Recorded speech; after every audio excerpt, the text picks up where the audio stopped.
саламатсыздар ма, құрметті әріптестер. Бүгін сіздер кезекті дәрістерімізді жалғастырамыз. Келесі бақылау етіп тақырыбымыз яғни биотехнология, биоқауіпсіздік. Биологиялық қауіпсіздік, яғни биологиялық агенттерге, жабдыққа және биотерроризм сияқты зиянды мақсаттарда қолдану мүмкін ақпаратқа жоғалтуды, ұрлатуды, теріс пайдалануды қол жеткізбеу үшін қолдануды құқығын қамтиды. Ол физикалық қауіпсіздік, яғни қол жеткізуді бақылау, қадағалау, қауіпсіздік хаттамалары арқылы жабдықтарды қорғауды қамтиды. Және деректер қауіпсіздігі, яғни зерттеу деректерін және зияткерліктен қорғау биоқауіпсіздігінің бөлігі болып табылады. Ол қауіпті сақтауды, шектеуге қол жеткізу және биоақпаратты шифрлауды қамтиды.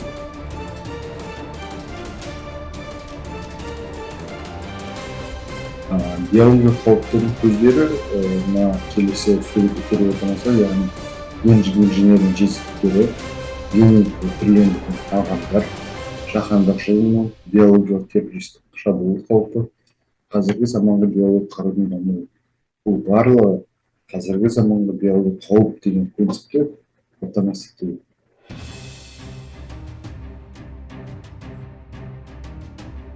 Биотерроризм туралы айтатын болсақ, бұл қылмыстың бір түрі. Біз оны орын алған соң шешуге тырыса алмаймыз, өйткені зақымы тым үлкен болады. Сөздердің авторы, яғни Интерполдың бас хатшысы Рональд Нобл көріп отырғанымыздай, биологиялық қарудың зардаптары. Биотерроризм дегеніміз, яғни биологиялық агенттерді қолдану арқылы жүзеге асырылатын террористік әрекеттер. Адамдарды ауыру тудыруы мүмкін мыңдаған биологиялық қатерден кез келген әулетті биологиялық қаруына қатыстыруға болады.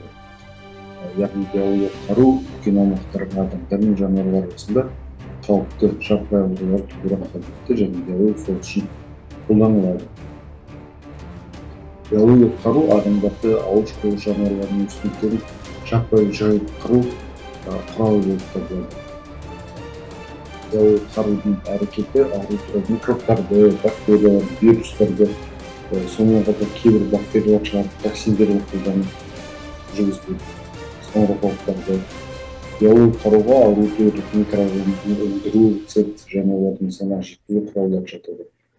Жеткізу құралдарына зымырандар, бомбалар, снарядтар, аэрозоль генераторлары және арнайы контейнерлер қолданылады. Вируленттігі және антибиотик төзімділігі жоғарылаған аса қауіпті инфекцияларды модификациялар қоздырғыштар.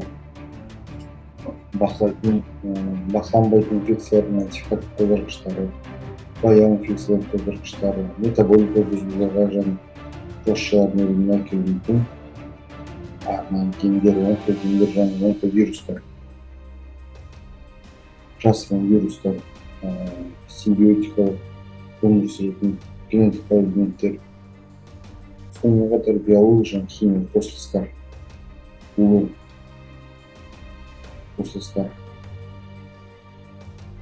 ал жүргіншілігі, қауіпсіздік мөлшері ең жоғары биологиялық агенттер, яғни мажор, бациллус антрацис, түрлі шақыратын табиғи шешек, оба, персин, пестис, кластридин ботулизм бағынатын ботулизм, флоринин секілді және вирустық тұмарларды соңғы кездегі зестримоидалы, ласса вирустары. Көріп отырғандар бруцеллез, без, энцефалит, паротитоздар, барлығы да бұлар Б категориясына жатады.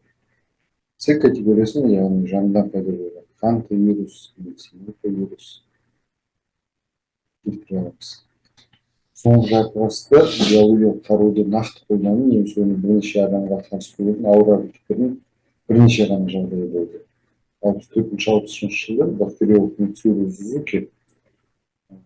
Сузуки ұшырағанын сезгендіктен науқастарының қызметкерлерін бір жыл бойы дезинфекциямен 308 қоздырғыштармен ластанған демсіздігін тоқтар емдейді. 120 құрбанның төртеуі қайтыс болды. яғни бұл Жапония. 1983 жылы Орегон штатында Раждың шоушы ізбасарлар шыққан студия даяшасының мәдениеті бар вегетариандық астаналар сайлауды және дәмдеуіш салттарын бұзуды шешті. Салдарынан 751 адам ауру болды. Ең топтарынан. 90-91 жылы ауыл сейілді сектасы бұл спартакиада көмеді газ шабуылын ұйымдастырып, аэрозольдарды Сібір жарасы, Кубез грипі, Эбола вирусы шығарып болды. 98 жылы Америка штатында 5 отбасының армия ұшақтарында Сібір жарасы спорасы бар жіберілді. Және ол бақшыққа кеттен кейін Сібір жарасы спорлардағы хаттар Америка бойынша ұшып кетті. Бірнеше мың адам қайтыс болуы керек болатын теория жүзінде.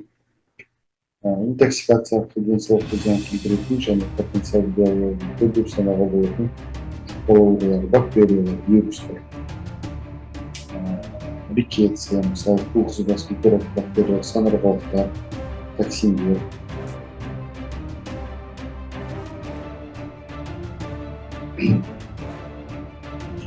Террористік топтардың қынау әрекеттерін ауқымы, яғни биологиялық материалдарды тиісті шығарудың кәсіпорындарда диверсия. Екіншісі ол орындаудан бас тартқан жағдайда бұндай кәсіпорындарды бақылауды, бақылау және оларды жою тәртібі. Қауіпті биоматериалдарды қолданумен көп жағынан табу керек. Және ұрлау немесе басқа тәртібі болмайды.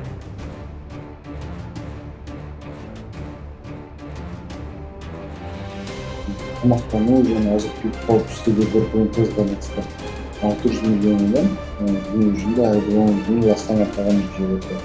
Яғни жыл сайын жарты миллионға жуық адам қайтыс болады, 33 миллион сауығып өмір жайынан айырылады. Ал төмен және орташа елдерде 110 миллиард ақш доллары өнімдіктің ізін шығындарына айырылады. Негізінен тағамдық ауру, олардың себептеріне келген болсақ, тағамдық аурулар әдетте жұқпалы немесе улы сипатта болады. Және ластанған тағам арқылы ағзаға түсетін бактерия, вирус, паразиттер немесе химиялық әсермен болады.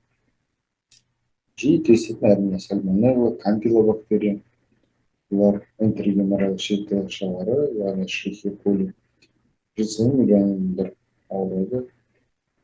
Листерия инфекциясы көбінесе қаупі ол жұқа елдерге түсіп тастау. Бұл жаңа байланысты өлімге алып келеді. Өте жоғары бактериялардың бірі. Тырысқақ гидромы немесе холера дейді, жиі ауру, ластанған су, немесе тамақ арқылы жүруі мүмкін. Душ, көкөніс, қар ботқасы, темір өнімдері, әртүрлі тырысқақ аурудың пайда болуына себеп болады. Антибиотиктер, микроб қарсы препараттар, бактериялық инфекцияларды, соңғы тағамдық қозғаштар емдеу үшін қажет. Норовирус ол жүрек айну, жарылыс, суы, диарея, іштің ауруы секілді себептер тудырады. Көрсетіп көріп отырғанымыздай бактерия түрі белгіленген вирустың және де шақыратын асқынулармен сақындану көздері.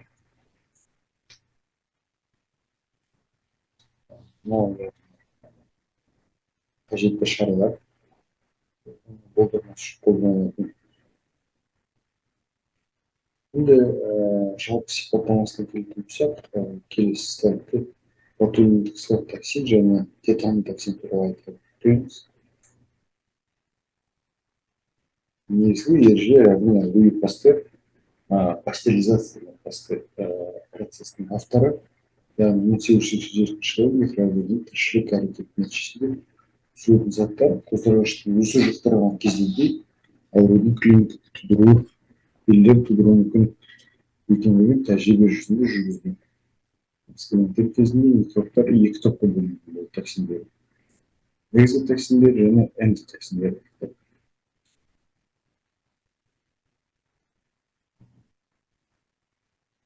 Олар қоршаған ортада болады және микрофлораның бөлігі болып табылмайды және стронос денесіне байланысты. Бұл антитоксиндер. Экзотоксиндер яғни секрецияны немесе ерітін микробты топтар қоршаған ортаға таралады, ыстыққа сезімтал және қоршаған ортада микрофлораның бөлігі болып табылады. Ботулотоксин, белсенді дисульфиттік байланысқан ауыр тізбектен 100 килодальтов және жеңіл тізбектен 50 килодальтов тұрады. Жеңіл тізбек ацетилхолидин бөлігін ерітетін кейбір алкоголдар тежейтін мырыш тәуелді эндопептидаза.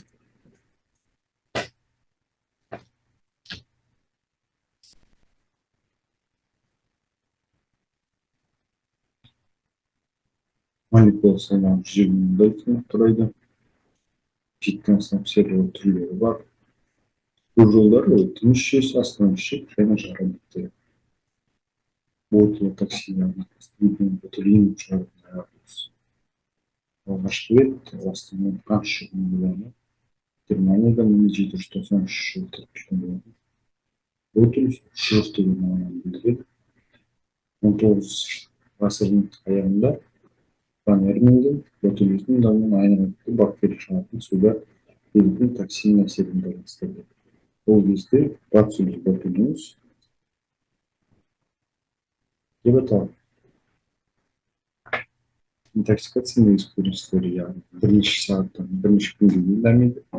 36 әдетте 36 сағатқа дейін. Яғни бір жарым тәуліктің бәрі.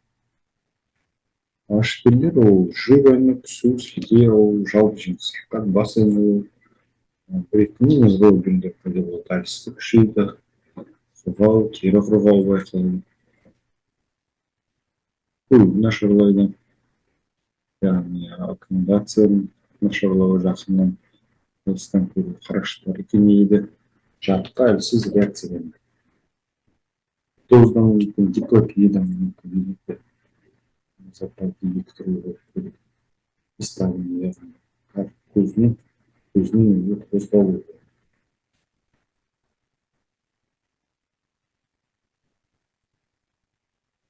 Тыныс алу бұлшық мысалы асфиксиядан мүмкін.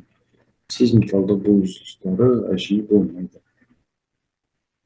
Мас болу секілді сезінеді. Пневмония болуы мүмкін. 30%-ға дейін. Штым көрсетілмесе дәрігерлік көмек 90%-ға жетеді. Ботулизм негізі беріледі, яғни қысу көтеріледі.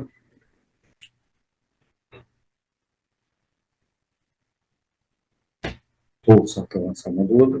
Қалыпты немесе баяу жүк соғу жиілігі. Неврология бұзылысының симметриялары. Мынау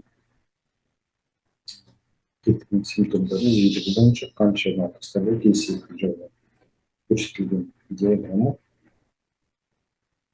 Қасынан көбейтесіне өлімшілік жиілігі. Көріп батыс ойындырын кеседі, және солтүстік сеуді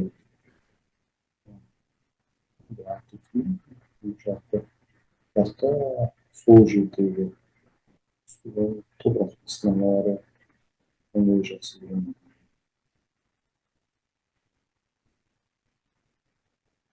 Патогенез биологиялық агенттер, яғни аталмыш патогендік организмдер, бактериялар, вирустар, хламидиялар қолданылады. Жиі дене түрлендірілген және олардың тіршілік әрекеттерін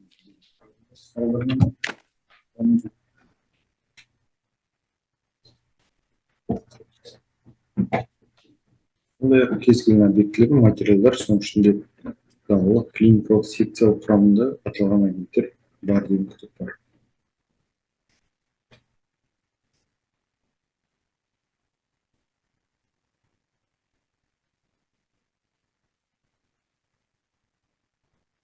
зиянды әсер етушіліктер, яғни биологиялық жоғары тиімділігі, зақымдаушы әсерінің ұзақтығы, эпидемиялық таралу қабілеті, ластануды уақытылы анықтаудың қиындығы, инкубациялық кезеңнің болуы, агенттердің әртүрлілігі, зақымдалу әсерінің икемділігі.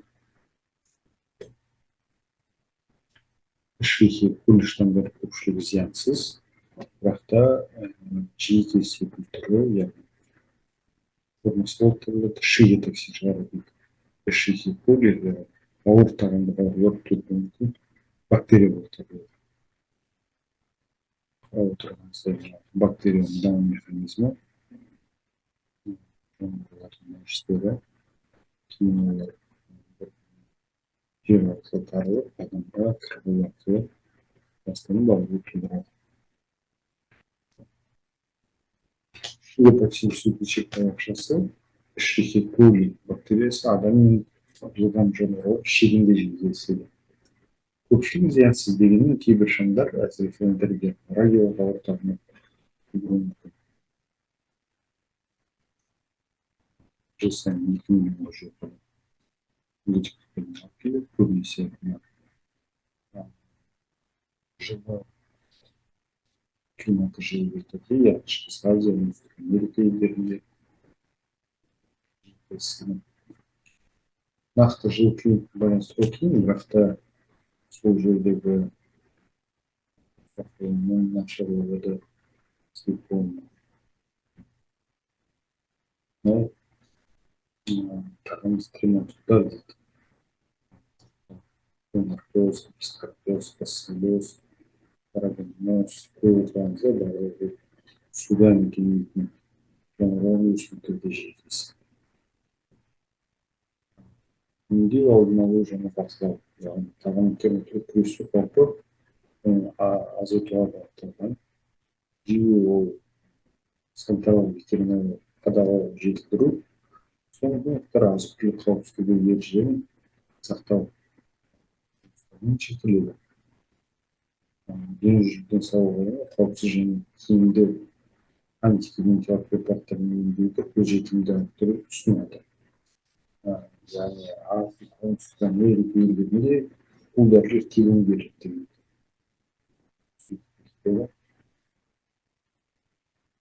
Алдындағы слайд.